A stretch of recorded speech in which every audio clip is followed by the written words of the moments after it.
Hello and welcome live from New Delhi. You're watching DD India News Hour, India's voice to the world.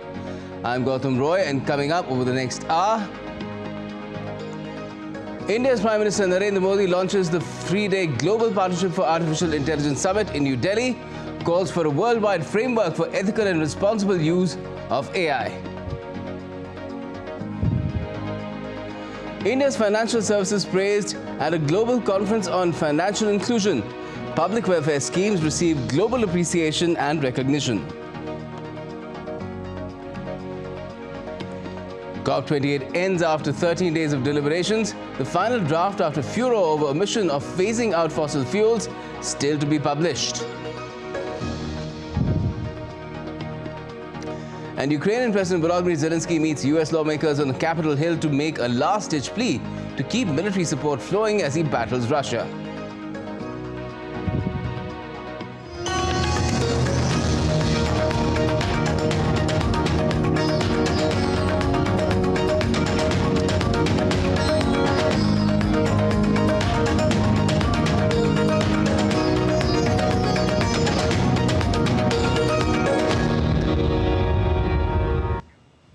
India's Prime Minister Narendra Modi has launched the 3-day Global Partnership for Artificial Intelligence Summit in New Delhi. At the start of the event, he gave a clarion call for a worldwide framework for ethical, responsible and secure development of AI. India is hosting the Global Partnership on Artificial Intelligence Summit 2023. GPAI is an international initiative to support responsible and human-centric development, use of artificial intelligence. Addressing the gathering, Prime Minister stressed on transparent and inclusive use of artificial intelligence. AI के साथ हम एक नए युग में प्रवेश कर रहे हैं। आर्टिफिशियल इंटेलिजेंस का विस्तार टेक्नोलॉजी के टूल से भी कहीं ज्यादा है। AI हमारे नए भविष्य को गढ़ने का सबसे बड़ा आधार बन रही है। Indian Prime Minister Narendra Modi inaugurated the Global Partnership on Artificial Intelligence Summit at Bharat Mandapam in New Delhi. AI के प्रभाव से वर्तमान और आने वाली पीढ़ियां कोई भी छूटी नहीं है। हमें बहुत सतर्कता के साथ, बहुत सावधानी के साथ आगे बढ़ना है। Prime Minister Modi also spoke on the dangers of artificial intelligence. AI 21वीं सदी में विकास का सबसे बड़ा टूल बन सकता है और 21वीं सदी को तबाह करने में भी सबसे बड़ी भूमिका निभा भी सकता है। डीप फेक का चैलेंज आज पूरी दुनिया के सामने है। इसके अलावा साइबर सिक्योरिटी, डेटा थेफ्ट और आतंकियों के हाथ में एआई टूल्स के आने का भी बहुत बड़ा खतरा है। Earlier, Prime Minister visited a special expo at the summit. The expo presents the work of leading startups in the domain. AI is something that can be negative and positive as well. And for that, I want to check out like how we can learn from it. What are the things that we can get from it? I like the part where a lot of more jobs can be created through AI. If I can make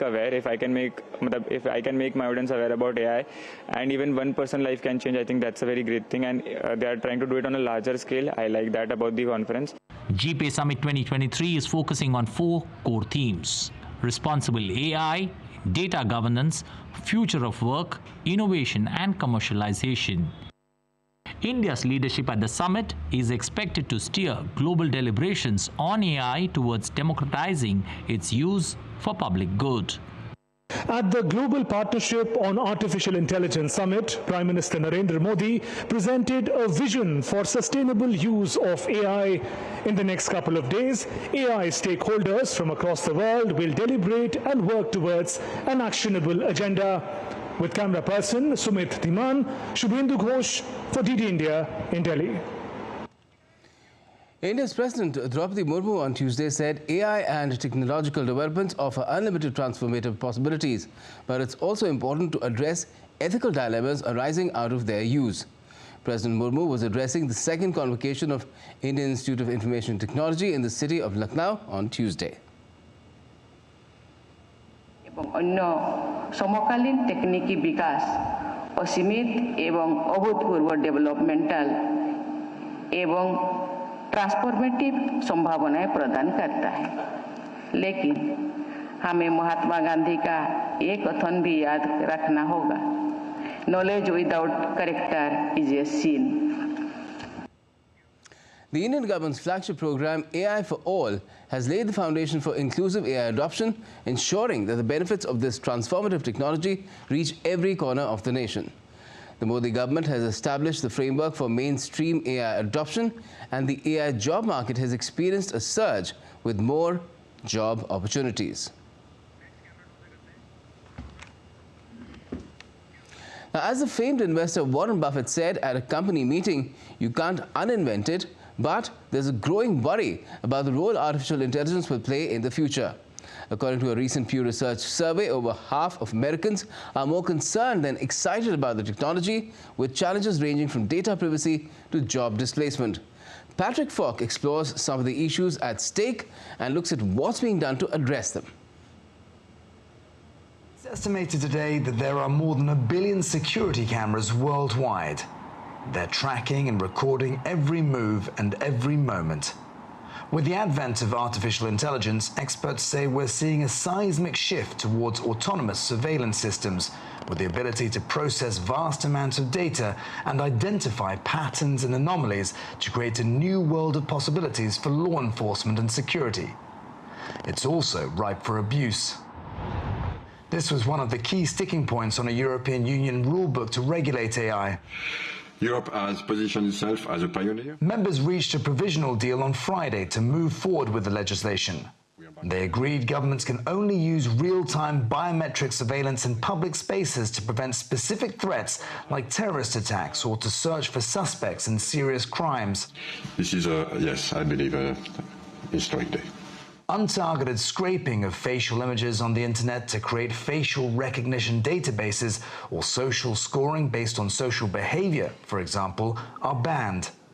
The draft rules paved the way for the EU to become the first major world power to enact laws governing AI. But not everyone is happy. Rights groups say the deal effectively means the EU has taken a step towards legalizing live public facial recognition. For many people, that's a step backwards in privacy protection. According to Pew Research, data privacy is the leading concern among Americans when it comes to the negative impacts of artificial intelligence. It's just one of a myriad challenges in setting guardrails to prevent misuse of the technology. But AI is already revolutionizing industries, and the clock is ticking for governments to set standards on everything from the dissemination of information to ethics and more. It'll be unthinkable not to have intelligence integrated into every product and service. It'll just be an expected, obvious thing. According to Bloomberg Intelligence, the generative AI market could be worth as much as $1.3 trillion in the next 10 years. That's compared to a market size of about $40 billion in 2022. And it covers an array of industries. But with so much at risk, governments must balance the benefits and address the issues at stake without stifling opportunity. I think there are huge possibilities, and I'm concerned that so much of the conversation is negative rather than looking also at the same time as some of the incredible ways of harnessing this never-before-seen power, which could be a huge, huge boost. The European Union's AI Act could act as a blueprint for countries around the world to enact legislation, but there's likely still a long road to go before comprehensive and effective regulation falls into place. Patrick Falk in Singapore for DD India. So with all this going on, how significant is the event that is unfolding in Delhi, which was inaugurated today by Prime Minister Modi? Now for the next 2 days today, tomorrow and day after there will be intense deliberations, and there is a call being given by the Prime Minister for a framework to govern AI, ethical AI. It's being talked about responsible AI, safe AI. At the same time, some sort of a draft is also being worked upon that everybody could sort of put their heads together on and come out as a unanimous or a consensus-based kind of an agreement. Dr. Arpan Kar joins us. He's Professor, School of Artificial Intelligence at IIT Delhi. Good evening to you, Professor. In the midst of what is going on, how significant is this edition of GPAI, which is taking place in India, in terms of what is expected out of it as well? So this is actually a high time that we needed to deliberate about the policy and governance of AI. If you look at how this entire space is evolving, the space is evolving very fast. One part is the technology that is actually growing in leaps and bounds. And if you look at it today, there is so much of discussion surrounding the kind of benefits AI can give. Now, the benefits are something that we are envisioning, and it's going to be, huge in the years to come. But there are also dark sides of it. Today, when we are talking about areas like deep fakes that generative AI can potentially create, that's huge risk on the society. We are looking at potentially cyber warfare that might emerge because generative AI allows that. The point is we cannot shy away. The reason is we cannot shy away because the benefits are immense, but we need to also be cognizant about how this generative AI needs to be treated, because the data that's needed to be fed into the systems, they need to be having a balanced representation from all the sections of the society. There needs to be fairness in the models. There needs to be ethical concerns that needs to be taken into account when we are developing these models. And this requires a lot of training. This requires a lot more, deliberation, so that we can handle generative AI over the years in such a way that it is very much beneficial for the larger community. Right. Now, the clarion call is that the world should work together to come up with some sort of a framework to govern AI. But we see the EU has come up with an AI Act. We've seen US President Joe Biden pass executive orders. There are other countries in Europe and other parts of the world that are investigating certain infringements of law which seem to be emanating out of generative AI in particular. So do you think that the world can get together and come up with some sort of a framework or a declaration out of this GPAI itself that indicates that everybody will take a collective decision on how to govern AI? So that is quite a big challenge, but I can tell you that there has been initiatives which has been taken. For example, I know that the Commonwealth has formed an expert committee. They have also involved me into part of that committee. The idea is to create a policy guideline for generative AI for the long term. Now, this is also a learning moment for all of us. We are also trying to figure out, because all the countries have different agendas, their different needs are there, their ecosystems and microcosms of the ecosystems are different. Understanding this, that given the countries and economies are at different stages of development, the industrial needs, the social needs, and the political needs are different. It will be a challenge to create something that will be, usable across the countries. Universal. But that's how policy needs to evolve. We need to have a global outlook in terms of focus, but also do a little bit of localization to understand and cater to the needs of the Indian ecosystem whenever we are developing a policy. And in terms of safe AI, what kind of guardrails or firewalls can be evolved which will prevent its misuse and falling into the wrong hands, something about which the Prime Minister warned today as well? So I think when you talk of safe AI, AI is an infrastructural asset that is increasingly become prominent. So when we talk about, say, the Industrial Revolution, there was a point of time the steam engine became something of a differentiator. Then came electricity. Electricity was a differentiator.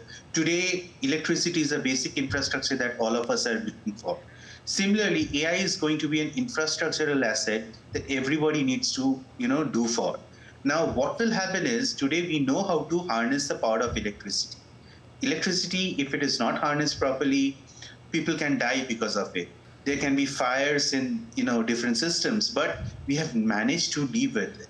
Similarly, when infrastructure, assets are created, we have a deeper understanding of how generative AI is going to be used, how people will use, normal person Professor, who might not be a technocrat, he will be knowing how to use generative AI. Professor, do you see it as a problem that AI has been likened to the atomic bomb, not to electricity or the steam engine? I'm not sure that it is just like an atom bomb, because even in atom bomb, when you're talking of atomic energy, there is a mechanism in which atomic energy basically benefits the society. It can also create destruction, but it can also benefit the society. So for me, it's an infrastructure. We as a society need to evolve so that we can know how to use that infrastructure, and there has to be governance and policies which will help us to ensure that the society is really benefiting from that infrastructure, rather than few miscreants of the society misusing it and creating a turbulence in the ecosystem. Well, let's hope that progress is made on that front through the event that is unfolding in the national capital in India. That's the GPAI, and we get to talk about it further as well in a day or two. Thank you for joining us for the moment, Professor Kar. And still to come up on DD India News are: India's economy witnesses resilience and strength, achieving an impressive 7.6% GDP growth in Q2. The Philippines summons Chinese ambassador over South China Sea harassment of its ships.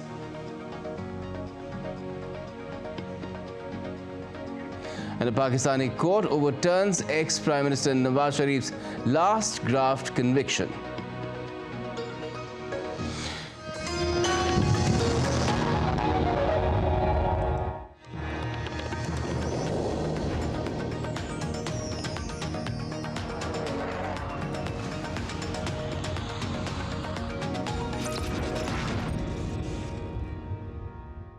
What are you watching, Dad? Don't you often say, think before investing in the stock market? So I'm trying to gain some knowledge. From whom? That's this stocks expert. Makes great educational videos, gives good investment tips too. Dad, don't rely on such videos. Do your own research or contact a SEBI-registered investment advisor. In the name of education, some influencers often misguide investors. You will have to bear the losses.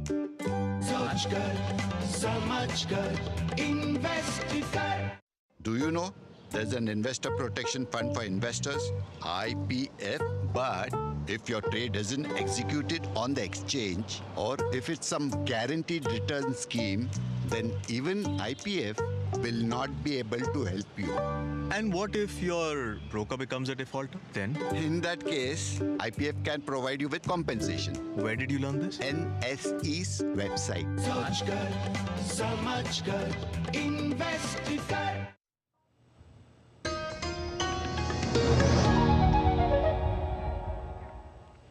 Welcome back. You're watching DD India News Hour. I'm Gautam Roy. Well, the morning after the landmark Supreme Court judgment upholding the abrogation of Article 370, revoking Jammu and Kashmir's special status, an article penned by India's Prime Minister Narendra Modi appeared in most national dailies in the country.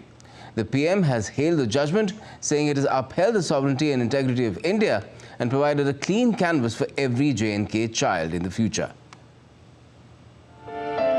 जो काम पिछले 70 साल में नहीं हुआ, नई सरकार बनने के बाद 70 दिन के भीतर आर्टिकल 370 और 35A को हटाने का काम भारत की दोनों सदनों ने, राज्यसभा और लोकसभा ने 2/3 बहुमत से पारित कर दिया।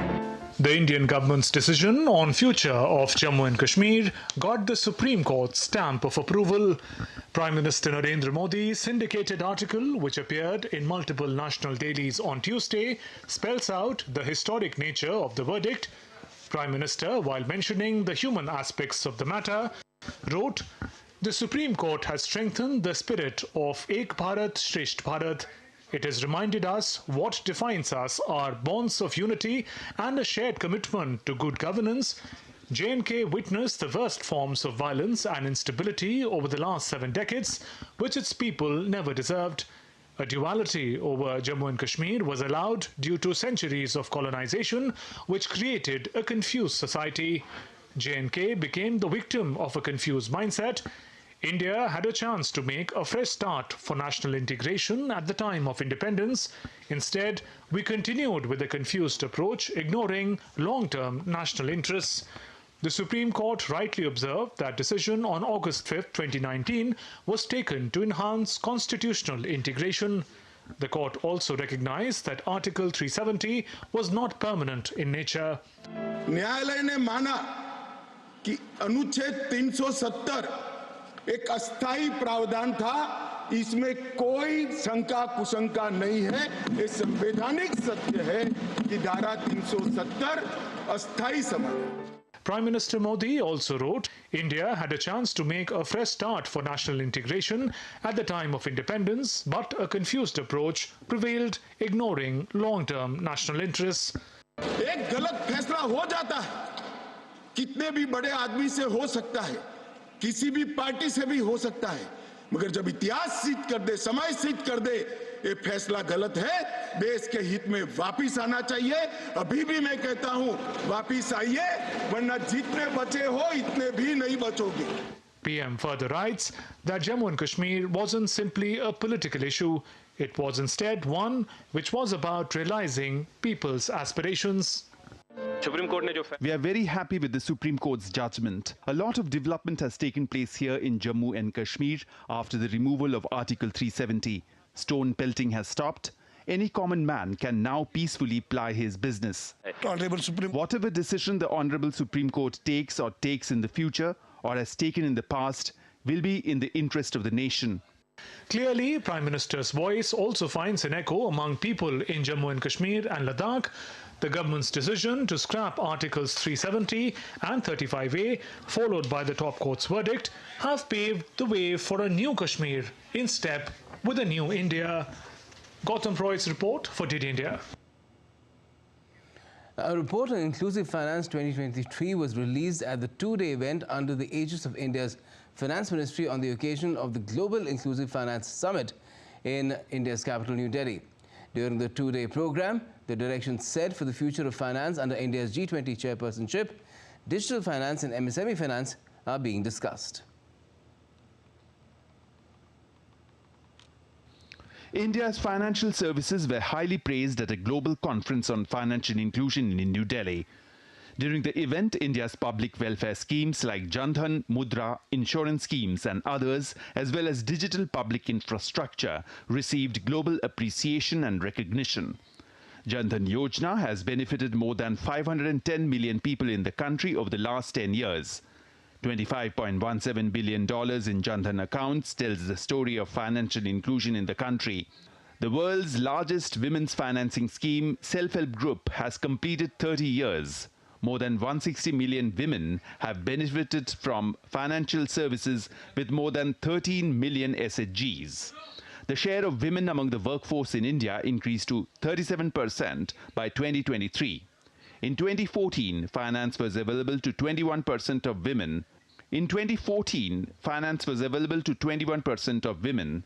In 2023, this figure has increased to 34%. Therefore, the people who are present here from these private sector banks, I would request them to increase their participation under PMJDY and Jan Suraksha schemes in order to help in realizing the ambitious goals fixed by the government for itself. I think cybersecurity is the most important. When you're digitizing, going from 0 to 100%, you're opening up your surface area. So your surface area of attack becomes large. You need to protect yourself. During the G20 summit in Delhi, the entire globe praised the reach of India's financial services to 80% of the population. A call was given in the G20 Financial Inclusion Plan 2023 to focus on digital financial inclusion and the MSME sector over the next 3 years. Rahul Upadhyay's report for DD India. Now, India's economy has surged with a remarkable 7.6% expansion in the second quarter of this financial year. During the September quarter, the manufacturing sector experienced a year-on-year expansion of 13.9%, marking a significant increase from the adjusted 4.7% decline reported in the growth reported in the preceding quarter.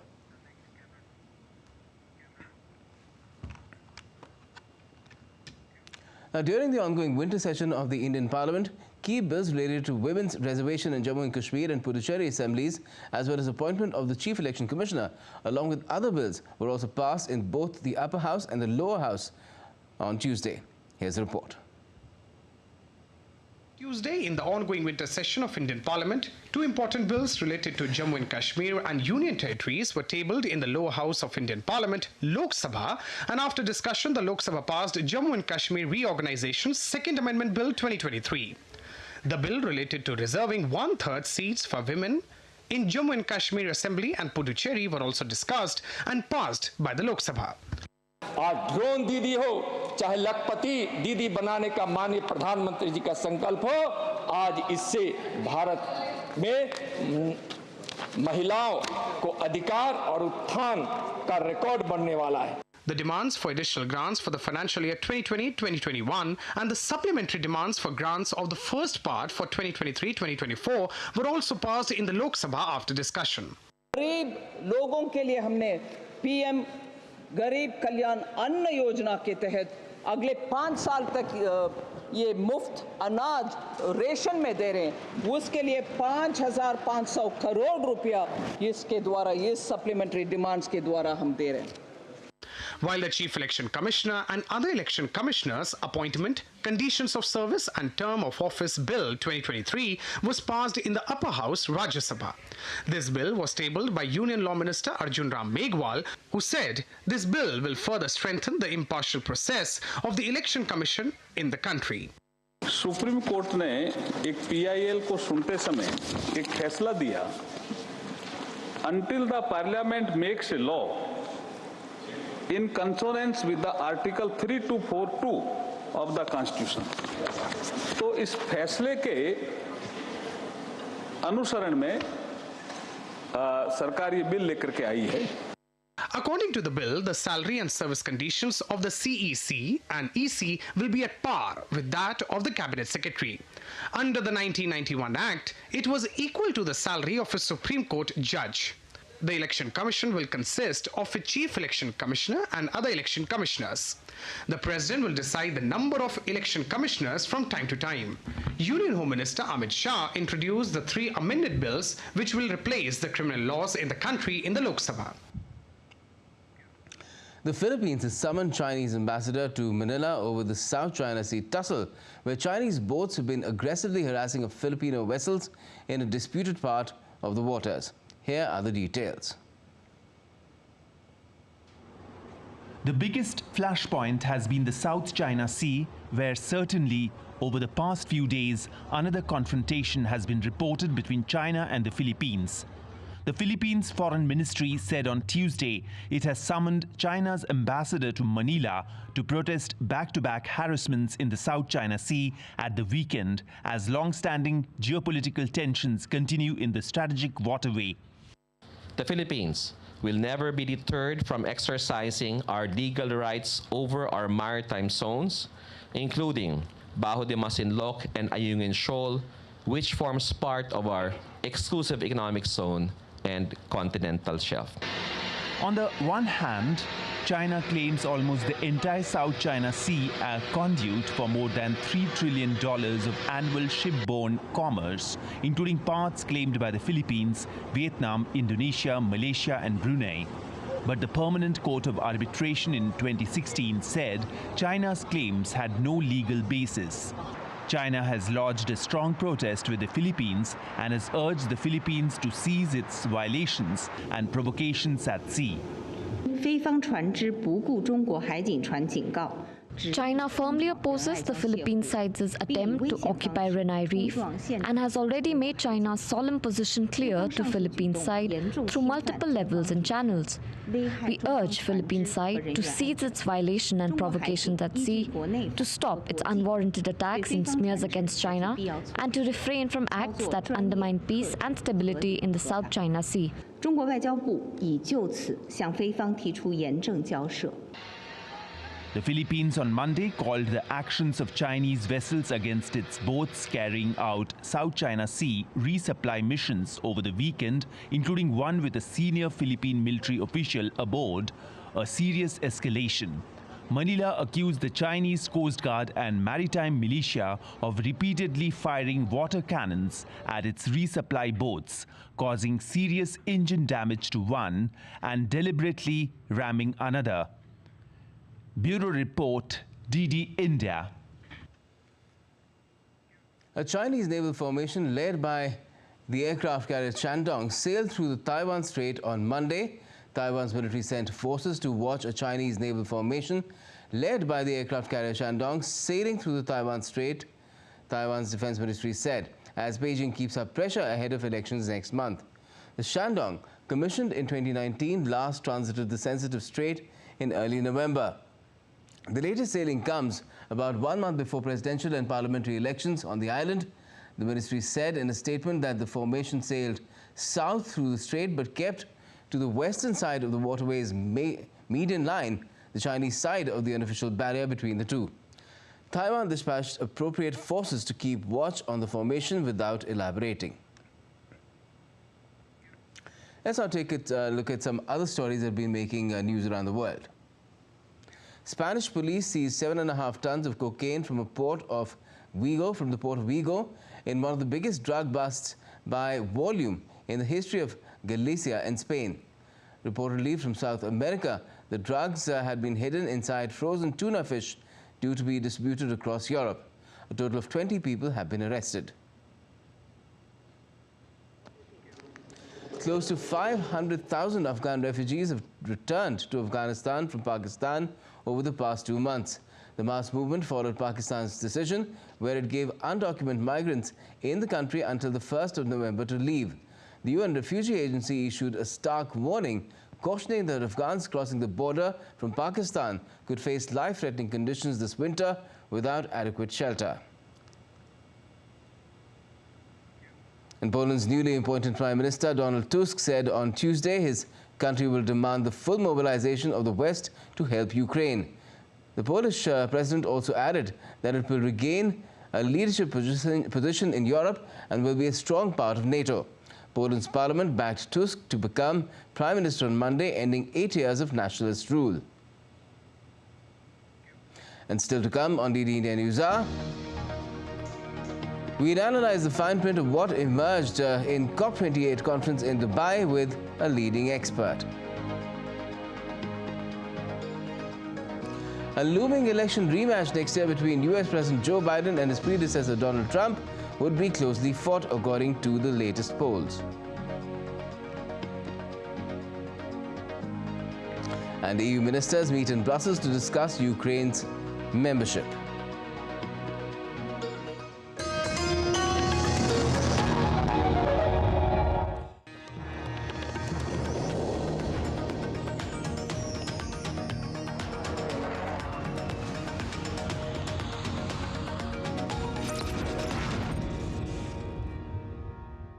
What are you watching, Dad? Don't you often say, think before investing in the stock market? So I'm trying to gain some knowledge. From whom? That's this stocks expert. Makes great educational videos, gives good investment tips too. Dad, don't rely on such videos. Do your own research or contact a SEBI-registered investment advisor. In the name of education, some influencers often misguide investors. You'll have to bear the losses. So much good, invested good. Do you know there's an investor protection fund for investors, IPF, but if your trade isn't executed on the exchange or if it's some guaranteed return scheme, then even IPF will not be able to help you. And what if your broker becomes a defaulter? Then? In that case, IPF can provide you with compensation. Where did you learn this? NSE's website. So much good, invested good.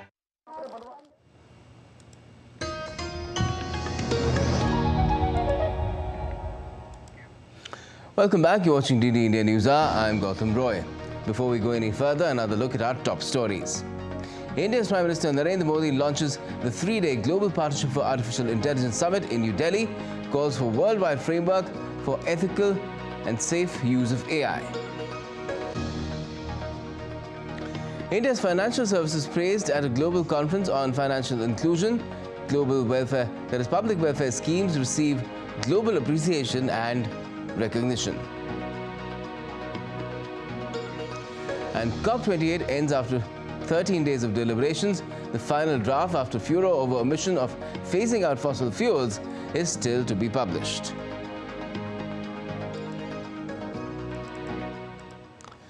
Well, the 28th session of the United Nations Climate Change Conference, or COP28, came to a close in Dubai, while the final draft, after furor over omission of phasing out fossil fuels, is still to be published. DD India's John Beaver gets us more.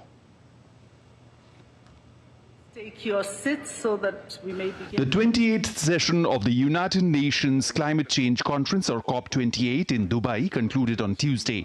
Countries gathered at the Dubai summit with an aim to agree on a global plan of action to limit climate change fast enough to avert more disastrous flooding, fatal heat, and irreversible changes to the world's ecosystems.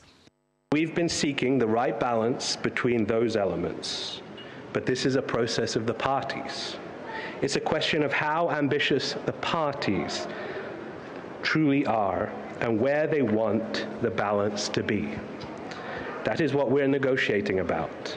A new document is in the pipeline as countries debate on no mention of fossil fuels in the first draft, which was released on Monday and was deemed as the most critical document of COP this year. The first draft notably omitted mention of phase out of fossil fuels, and now the new one is on its way to get published. Now let's take a look at some of the major initiatives launched at the 13-day summit. 170-plus announcements made at COP28, ranging across pledges and declarations, publications and reports, new initiatives and progress and updates. Task Force on Net Zero policy to encourage sharing of knowledge and best practices among policymakers and regulators launched. COP28 presidency launched the Net Zero Transition Charter.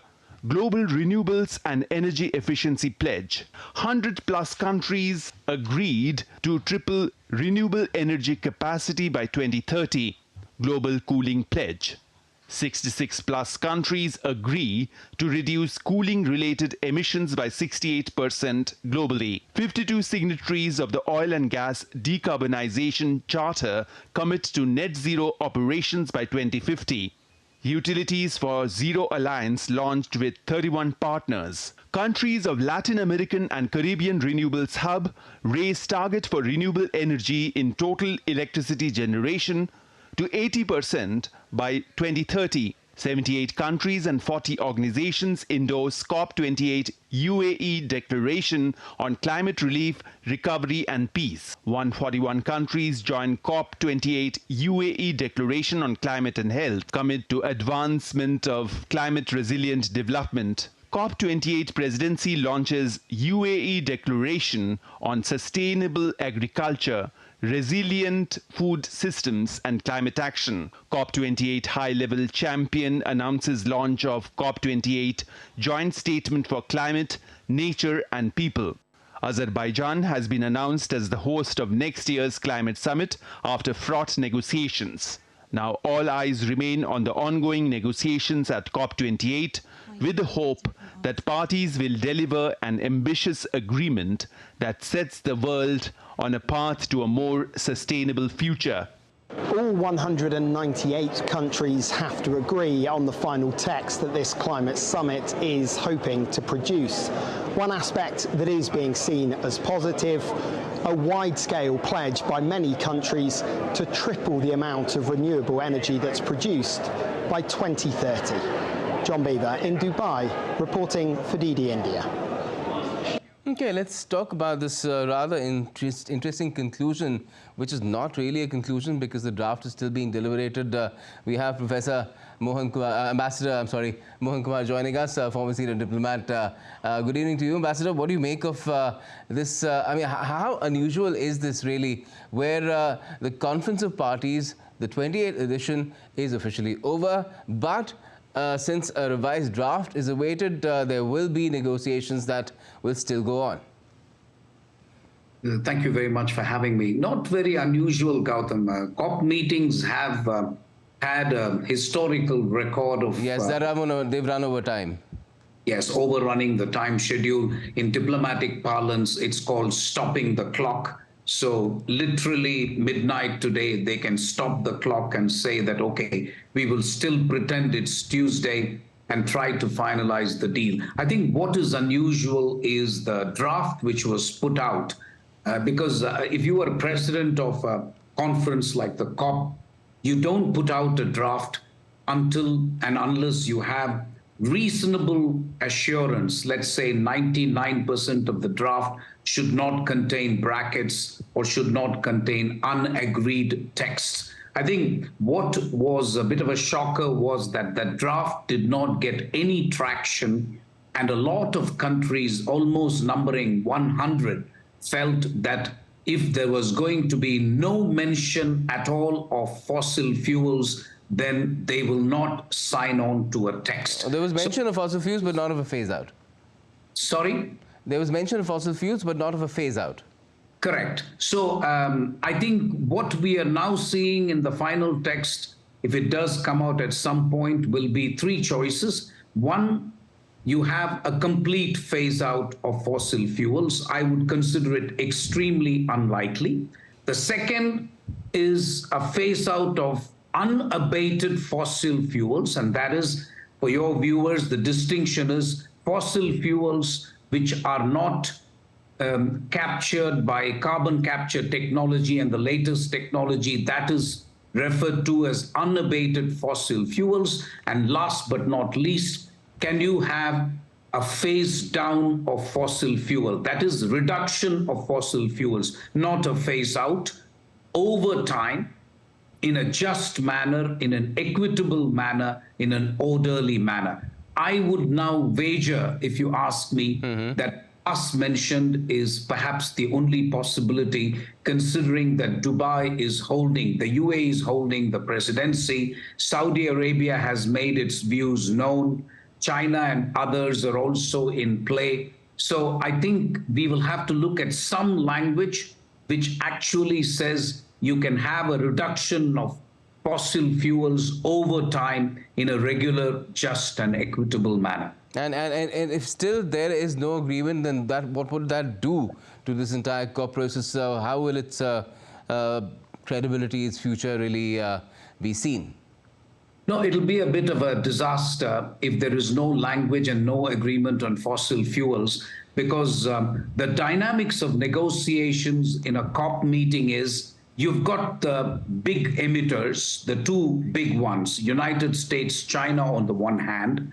You then have the alliance of small island states who have been insisting, and even when I was involved with the COP21 in Paris, I remember there was a high ambition coalition of countries which felt that we should not even allow a global warming of 2 degrees Celsius and that it should be confined to 1.5 degrees Celsius. So unreasonable and unrealistic as it may sound, a number of the small countries feel that they face extinction if the sea levels rise and if the global warming compared to pre-industrial levels goes beyond 1.5 degree. So I think we have a lot of things at stake here. Yes. And if countries walk out, if small countries walk out, then I'm afraid the conference will have to be declared as a failure. So I think there are last-minute attempts now to come up with some language on fossil fuels. Some language on fossil fuels is a must. How this is worded and how it can actually satisfy all sides is something that only the drafters can tell, but we will have to wait and see what emerges ultimately from the COP28. But Ambassador Mohan Kumar, my last question to you is, isn't it unfair to pin everything on whether you have an agreement on the draft which mentions a phase out of in some form of fossil fuels and not look at the other achievements of this particular COP in Dubai? I think you're absolutely right, Gautam. It's unfortunate that conferences get associated with a big ticket item. Just looking at your correspondent and what he said, 170 announcements, that's hell of a lot for a COP28, frankly. They've got a number of announcements on financing the loss and damage, for example. There is a coalition being formed for green hydrogen. So a number of things have happened. Unfortunately, fossil fuels contribute 75% of the emissions, but they also contribute 75% of the energy mix of several countries. So we have a problem, and there is somehow a focus on the fact that this COP meeting and its success will somehow be linked to language and fossil fuels. There is no getting away from it, Gautam. Unfortunately, that's the way it's going to be perceived. Okay, let's see for how long does the clock remains at a stop as far as COP28 is concerned. Officially over, but negotiations back channel still going on, and everybody waiting to see whether a consensual draft, something that is universally accepted and applicable to everyone, comes forth or not. Thank you for joining us, Ambassador Mohan Kumar. Now, British Prime Minister Rishi Sunak faces the biggest parliamentary test of his premiership on Tuesday in just a matter of a few hours maybe, and when lawmakers vote on his migration policy of sending asylum seekers to Rwanda. Sunak is seeking to revive his key plan after the UK Supreme Court ruled last month that Rwanda was an unsafe place to send immigrants and said it would breach British and international laws. Sunak has since agreed to a new treaty with Rwanda to stop deportations. However, the move has deeply divided his own party, alienating both the moderates, who are worried about Britain breaching its human rights obligations, and those who contend it does not go far enough. Sunak hosted some right-wing Conservative lawmakers on Tuesday in an attempt to convince them to back the bill. Let's now take you across to Stuart Smith, joining us from London to find out more about this. Hi, Stuart. Could you first elaborate on what exactly is at stake here, because it's being billed as a make-or-break moment for Prime Minister Sunak?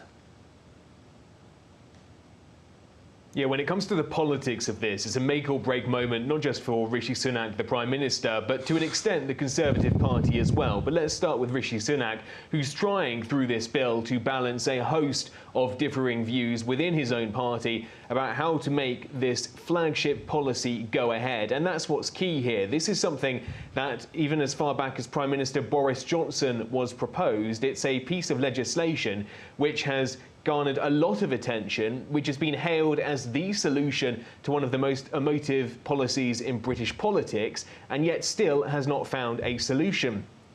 This was meant to be that solution, and it looks like even that isn't going to work. That's why it's so important, and it's also the first time Rishi Sunak, as in his role as Prime Minister, has faced such a challenge from within his own party, with people saying that they're not going to vote for what is government policy. The whole point of having a political party is that everyone agrees that even when there are differences, ultimately they will pass government legislation, and that's an example of that not happening because of immigration being such a pointed issue within the party. Now, that doesn't look great for the Conservatives, which is why it's important for them and how this is seen amongst the electorate, because once again the Conservative Party is having to bat away claims from opposition parties that they are incompetent when it comes to governance because of the splits within its own party. But don't forget, it's a make-or-break moment too for the British taxpayer. Labour, the opposition party, says this has costed hundreds of millions of dollars, and it's a policy that hasn't yet sent one single asylum seeker to Rwanda. But then it's also a make-or-break moment for the asylum seekers. One of them is suspected of killing themselves today in what appears to be a suicide attempt unfortunately successful suicide. So there are asylum seekers that are waiting on the outcome of these decisions for the rest of their lives as well. So let's not forget them either. Certainly. Now, why has this issue really caused such acute divisions, not just in the UK, but even among the Conservatives themselves? Because in India, what we have is a whip that is issued when it's a crucial vote in Parliament, and you may have all the objection to what the government wants to do, but if you violate it, there are serious consequences. Isn't that the case there in the UK too? If one of the Conservative or one or more of the Conservative MPs want to vote against the government?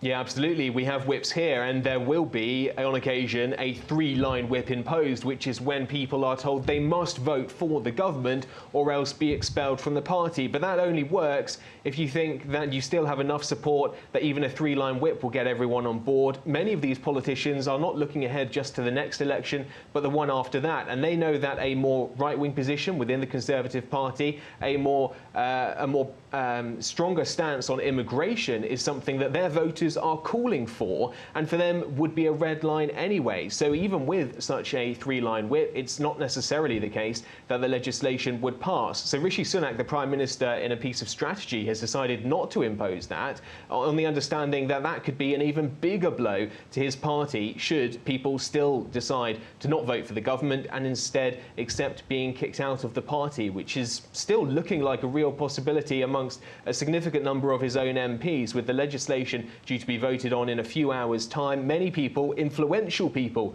within the Conservative Party, saying they are not going to back this bill. Now, that could mean they abstain. Around 50 abstentions would kill the bill. Around 20 to 30 people voting against it would also kill this bill. And as things stand, that looks like still a significant possibility. All right, let's see which way it goes and what are its consequences. Thanks a lot for joining us for the moment. Ukrainian President Volodymyr Zelenskyy arrived on Capitol Hill on Tuesday in the US to make a last-ditch plea to American lawmakers to keep military support flowing as he battles Russia. Heading into winter with tens of thousands of Ukrainians dead, a yawning budget deficit and Russian advances in the east, Zelenskyy is scheduled to press US lawmakers to replenish nearly depleting funding. There are just 3 days before Congress recesses for the year on Friday, and Republicans in the House of Representatives have until now refused to pass a $106 billion supplemental bill that contains Ukraine aid without unrelated, fiercely disputed changes to US immigration. A looming election rematch next year between US President Joe Biden and his predecessor Donald Trump would be closely fought. A new Reuters Ipsos poll found with both candidates saddled with profound vulnerabilities that could cost them the White House. Biden, 81-year-old Democrat, continues to be plagued by voters' doubts about the strength of the economy, as well as concerns about the security of the US-Mexico border and worries about crime, notwithstanding his age as well.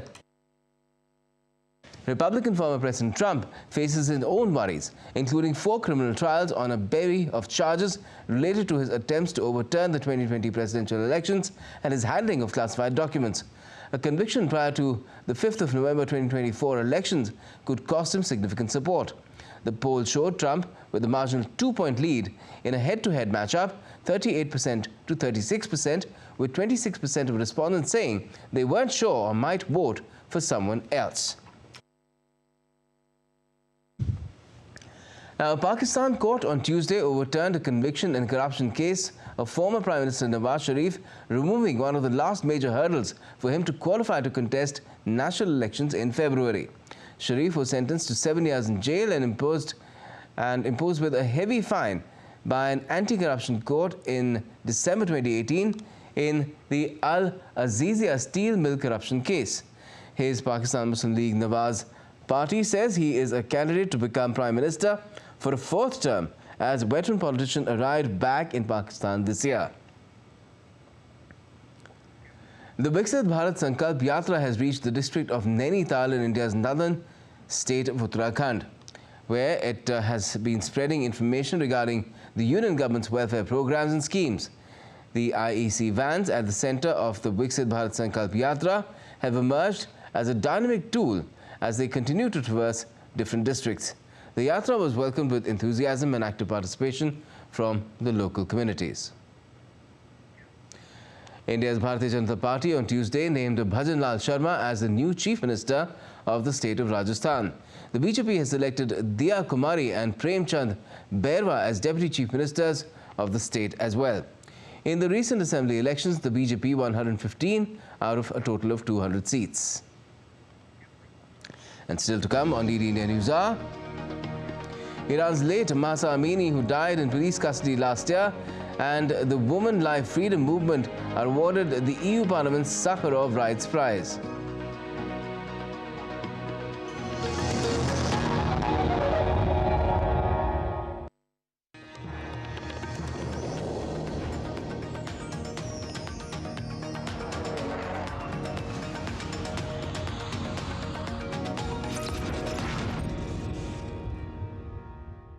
What are you watching, Dad? Don't you often say, think before investing in the stock market? So I'm trying to gain some knowledge. From whom? That's this stocks expert. Makes great educational videos. Gives good investment tips too. Dad, don't rely on such videos. Do your own research or contact a SEBI-registered investment advisor.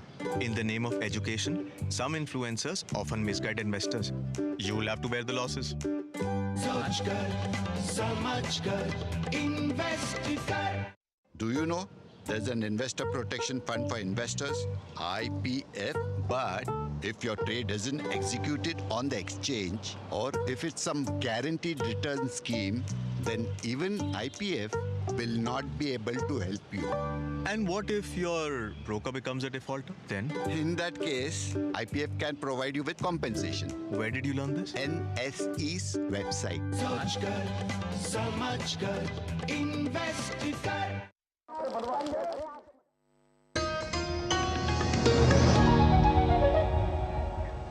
Welcome back. You're watching DD India News Hour. I am Gautam Roy.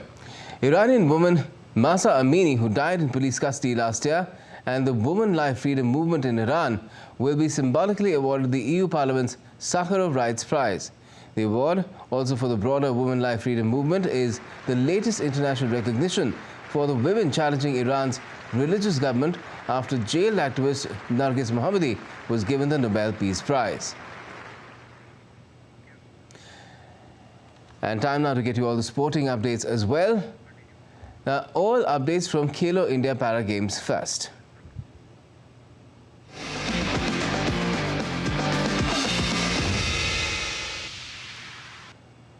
Now, the first ever edition of Khelo India Para Games is witnessing a lot of applause from the sporting fraternity. From providing the much-needed opportunity to para-athletes to making the best infrastructure available, the Khelo India Para Games are truly a game-changer.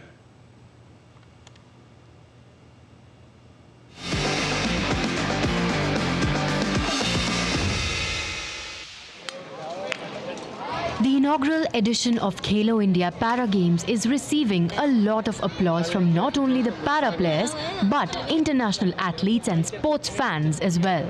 Asian Games gold medalist Sift Kaur, who came to boost the morale of the players, said that she is really inspired to see the para players performing with such great enthusiasm. I think this Khelo India platform is really good for all of us. For me personally, it helped me a lot. And now it's time for the para. Today we are getting international level facilities, and I think that's only helping all of the athletes to perform really well. In the Asian Games only, you can see that we have performed really well. And para Asian Games were also like so good. So I think if the government is doing so much, so I think this is the thing that we are also putting efforts that, okay, government supporting us, so we are also there that we will do good. Winning and losing are a part of the game, but participation is what matters the most.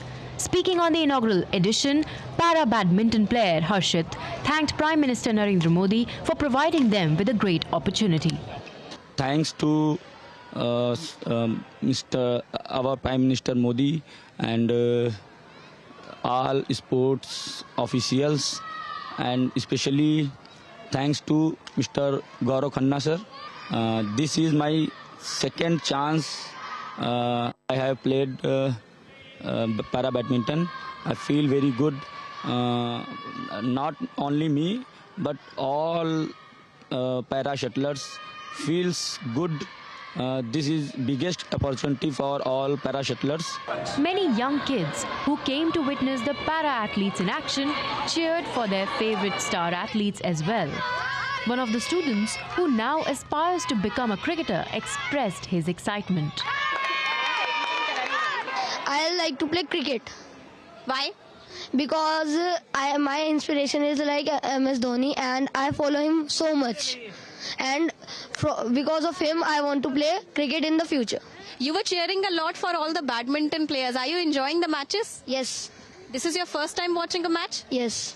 past 9 years have seen a transformational change in the sporting landscape, and Khelo India Para Games is yet another example of India's growing prowess in the sporting arena. With the first edition of Khelo India Para Games, players are all the more hopeful to perform better at the upcoming international event. With camera person Saurabh, this is Deepika reporting for DD India. And that's all we have in this edition of DD India News Hour, but do let us know your thoughts on the news of the day. You can connect with us on Facebook, X and Instagram. We'll be back with more news and updates as a break here on DD India. I'm Gautam Roy, and from all of us here in Delhi, thanks for watching DD India News Hour.